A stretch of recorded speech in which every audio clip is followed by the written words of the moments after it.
Pasado alas 11 ng gabi nang naramdaman ang hagupit ng Typhoon Tino. Dala nito ang matinding ulan at hangin.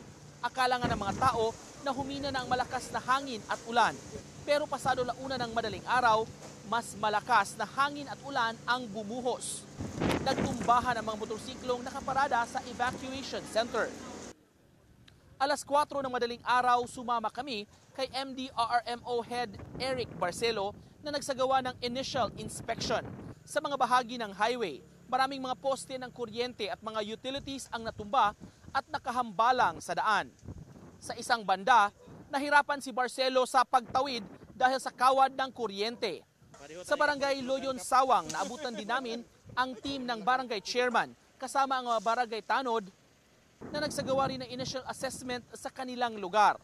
Wala naman daw gaanong malaking damage sa kanila maliban sa pagpasok ng tubig sa bahagi ng seawall sa kanilang lugar dahil sa lakas ng alon. Hindi naman daw yun storm surge at walang casualty na naitala sa barangay. Nag-inspeksyon din sila sa mga bahay at establishmento sa mga danyos. May mga naramdaman din kaming mga bahay na nasira ng bagyo. Maging mga puno, nabuwal at nagsitumbahan.